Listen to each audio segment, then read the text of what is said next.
తెచ్చుకున్నటువంటి తెలంగాణ ఒక కుటుంబం చేతిలో బందీ అయిపోయి 10 సంవత్సరాలు గిలగిల కొట్టుకొని మొత్తం కుటుంబ పెత్తనానికి ఆ రోజు ఏ రకంగా ఇబ్బందులకు గురయ్యో మనకు తెలుసు. ఒక సమ్మె చేసుకోవడానికి వెళ్ళలేదు, ఒక ధర్నా చేసుకోవడానికి వెళ్ళలేదు. ఏ అయితే ధర్నా చౌక్ ఉందో ఇందిరా పార్క్ దగ్గర, అక్కడ ధర్నాలు చేయకుండా నిషేధం విధించారు కేసీఆర్ గారు. ఉద్యమాలతోటే పార్టీ వచ్చి ఉద్యమ పార్టీగా పేరు పొంది ఉద్యమ పార్టీ పేరుతోటే అధికారంలోకి వచ్చినటువంటి ముఖ్యమంత్రి ఎవరు కూడా ఉద్యమాలు చేయకుండా ధర్నా చౌక్ను నిషేధించినటువంటి మహానుభావుడు కేసీఆర్.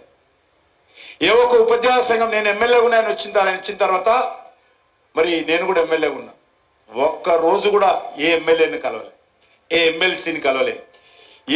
నేను ఛాలెంజ్ చేస్తా ఉన్నాను, ఆయన ముఖ్యమంత్రి అయిన తర్వాత ఏ ఒక్క రోజు కానీ ఏ ఉపాధ్యాయ సంఘానికి సంబంధించినటువంటి ప్రతినిధులతో చర్చించారు ఆయన అధికారపూర్వకంగా.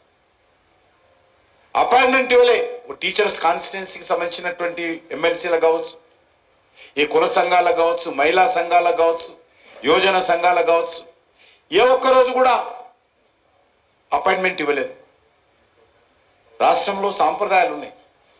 ముఖ్యమంత్రులను కలిసి అనేక రకాల సమస్యలు పరిష్కరించుకున్నటువంటి అనేక ఉదాహరణలు స్వాతంత్రం వచ్చినప్పటి నుంచి కూడా మన కళ్ళ ముందు ఉన్నాయి.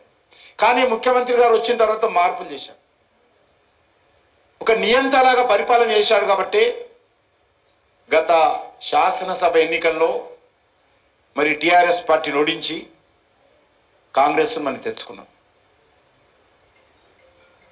మరి ఇంతకుముందు చెప్పినట్టే పెంక నుంచి పోయి పొయ్యిలో పడ్డట్టు అయిపోయింది ఈరోజు మన బతుకు. తెలంగాణ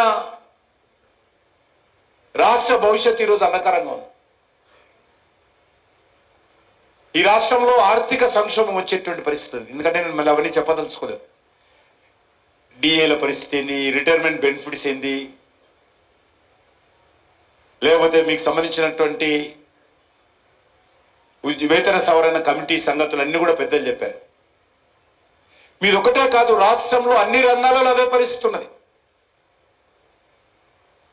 ఏ ఒక్క గ్రామ పంచాయతీ కూడా ఈ ప్రభుత్వం నేరుగా ఈ గ్రామంలో రోడ్డు కోసమో, ఒక స్ట్రీట్ లైట్ కోసమో, పారిశుద్ధ కార్మికుల జీతాల కోసమో, గ్రామ పంచాయతీలో కరెంటు బిల్లు కట్టడం కోసమో, గ్రామాల్లో వీధి లైట్ల కరెంటు బిల్లు కట్టడం కోసమో, గ్రామాలలో ఒక శ్మశాన వాటిక కట్టుకోవడం కోసమో, ఏ ఒక్క గ్రామాన్ని కూడా గత 11 సంవత్సరాలుగా గతంలో ఉన్నటువంటి కాంగ్రెస్ పార్టీ కానీ, లేకపోతే తర్వాత వచ్చినటువంటి టిఆర్ఎస్ పార్టీ కానీ, ఇప్పుడు ఉన్నటువంటి కాంగ్రెస్ పార్టీ కానీ గ్రామ పంచాయతీలో పట్టించుకున్న పాపాన పోలేదు.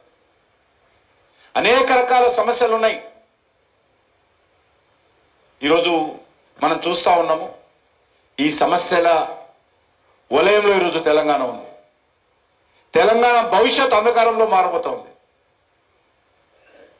ఈరోజు మన ఎడ్యుకేషన్ సెగ్మెంట్ ఉంది. మండలానికి ఇంటర్నేషనల్ స్కూల్ కడతా అని చెప్పి ఎలక్షన్ మేనిఫెస్టో పెట్టాడు కాంగ్రెస్ పార్టీ. ఇంటర్నేషనల్ స్కూల్ దేవుడెరుగు, కొత్త స్కూల్ కట్టడం దేవుడెరుగు. ఉన్న స్కూల్లో కూడా రంగులేసే పరిస్థితి ఉండదు ఈ ప్రభుత్వం రానున్న రోజు. ఉన్న స్కూళ్ళు 2 సంవత్సరాలకో 3 సంవత్సరాలకో 4 సంవత్సరాలకో రంగులేయడము, ఏదైనా ఫర్నిచర్ విరిగిపోతే రిపేరింగ్ చేసుకోవడము, టాయిలెట్స్ పాడైతే టాయిలెట్ పాడు చేసుకోవడం బాగా చేసుకోవడము, టాయిలెట్ శుభ్రం చేసుకోవడం కావాల్సినటువంటి కెమికల్స్ ఇవ్వడము, ఇది కూడా ఇవ్వలేనటువంటి పరిస్థితుల్లో తెలంగాణ ఉంది. కొద్ది గొప్ప మనకు హైదరాబాద్ ఉంది కాబట్టి బతికిపోతాం. హైదరాబాద్ నుంచి కొంత రెవెన్యూ వస్తుంది.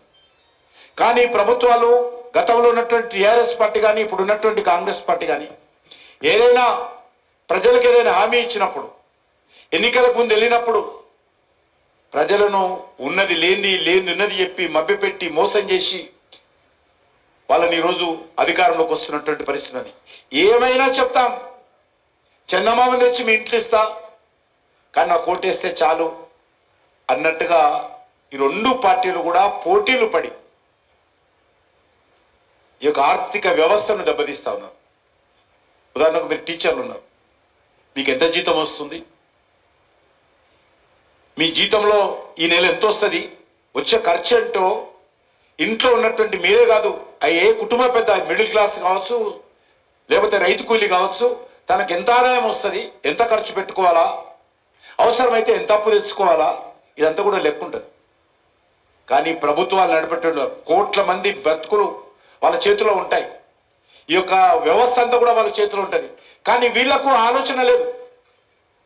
ఈ ప్రభుత్వానికి వచ్చేటువంటి 5 సంవత్సరాల ఈ సంవత్సరము బడ్జెట్ పెట్టే ముందు ఎంత ఆదాయం వస్తుంది, ఎంత ఖర్చు అవుతుంది, ఎంత అప్పు తీసుకోవాలి, ఈ అప్పు ఎట్లా తెరచాలి, ఇప్పుడు ఉన్నటువంటి అప్పుకు వడ్డీ ఏ రకంగా కట్టాలి, ఈ పథకాలు ఏ రకంగా మళ్ళీ చేయాలి, ఉద్యోగస్తుల జీతాలు ఎవరు ఇవ్వాలి, టీచర్ల జీతాలు ఎవరు ఇవ్వాలి, జీతాల డిఏలు ఎవరు ఇవ్వాలి, రిటైర్మెంట్ ఎంతమంది అవుతారు, వాళ్ళకి ఎంత రిటైర్మెంట్ బెనిఫిట్స్ ఇవ్వాలి, ఏది కూడా కల్పన లేకుండా, ప్లానింగ్ లేకుండా, క్యాలిక్యులేషన్ లేకుండా ఇష్టారాజ్యంగా గుడ్డెద్దు చేలో పడ్డట్టు ఈరోజు ఈ ప్రభుత్వాలు నడుపుతున్నారు. ఇది ఎక్కువ కాలం నడవదు. ఈరోజు పాకిస్తాన్ పని ఏమైపోయింది, శ్రీలంక పని ఏమైపోయింది, హిమాచల్ ప్రదేశ్ పరిస్థితి ఏముంది, కాంగ్రెస్ పార్టీ ప్రభుత్వం అక్కడ, కర్ణాటకలో కాంగ్రెస్ పార్టీ ప్రభుత్వ పరిస్థితి ఎక్కువ, తెలంగాణ పరిస్థితి అంతే వచ్చింది. 2014లో తెలంగాణ విడిపోయినప్పుడు, తెలంగాణ వచ్చినప్పుడు తెలంగాణ ఆదాయం ఎంత, తెలంగాణ ఖర్చు ఎంత తీస్తే ఆదాయం మిగిలేది కొద్దిగా, మిగులు బడ్జెట్ ఉండేది. మనకు వచ్చినటువంటి ఆదాయం ఖర్చు పెట్టిన తర్వాత మనకు మిగులు బడ్జెట్ ఉండేది సుమారు 3,500 కోట్ల రూపాయలు. అటువంటి తెలంగాణ రాష్ట్రము ఈ 10 సంవత్సరాల తర్వాత వెనుకకు తిరిగి చూస్తే ఈరోజు సుమారు 9 లక్షల కోట్లు, 9 లక్షల కోట్లు అప్పయింది. మనం ఎక్కడ పోయిందంటే ఏమీ తెలియదు. స్నో పౌడర్కు ఖర్చు పెట్టారు, అంతా కూడా తాగి తందనాలు ఆడారు, దోచుకున్నారు.